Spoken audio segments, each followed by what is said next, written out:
Elle porte le nom d'une sainte qui, pour avoir refusé d'adorer une idole d'Apollon, aurait été décapitée sur ordre de l'empereur romain Julien de passage à Gand.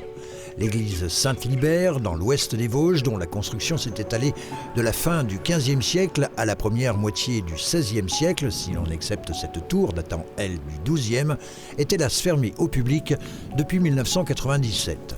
En cause, son état de délabrement très avancé. Mais, et c'est la bonne nouvelle du moment, le bâtiment va dès octobre prochain faire l'objet de travaux d'urgence pour stabiliser les désordres structurels existants et garantir la mise hors d'eau de ce patrimoine historique. La première tranche est complètement financée, en grande partie par la région, la DRAC, le département, mais aussi la mission Berne. La Fondation a choisi pour cette année, pour le loto de cette année, l'église de Gand, ce qui concerne les Vosges. On connaîtra le montant de la subvention accordée quand le loto sera terminé, c'est-à-dire fin novembre ou début décembre. Des travaux d'un montant de plus de 660 000 € subventionnés en majeure partie donc, mais avec un reste à charge de 100 000 €.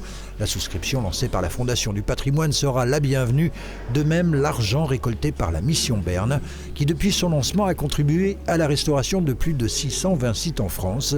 L'église de Gand fait partie des 18 nouveaux projets qui ont été sélectionnés pour le loto du patrimoine cette année, un édifice religieux qui présente plusieurs particularités. Il y a une présence d'eau attestée sous l'église. On peut penser qu'elle était un lieu de culte du temps des Romains et que par la suite elle a perduré comme lieu de culte. La présence de l'eau fait que l'église a été en difficulté plusieurs fois, elle s'est même effondrée plusieurs fois au cours des temps. Mais dans la situation présente, c'est pas vraiment l'eau qui pose problème par le sous-sol, puisque les derniers travaux qui avaient été faits au XIXe siècle avaient permis de conforter l'édifice. Cette fois, les problèmes ne viennent plus d'en bas, mais bel et bien du ciel.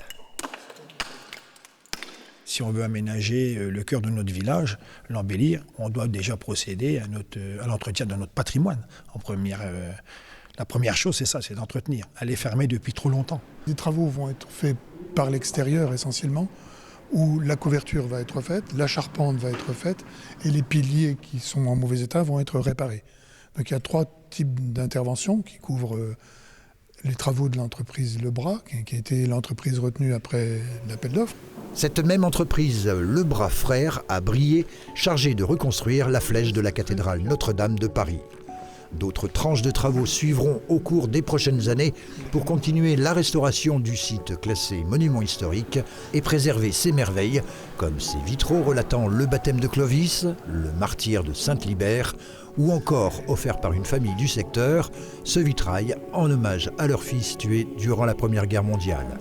Des trésors que le grand public pourra découvrir ou redécouvrir lors de la réouverture de l'église fin 2025, début 2026.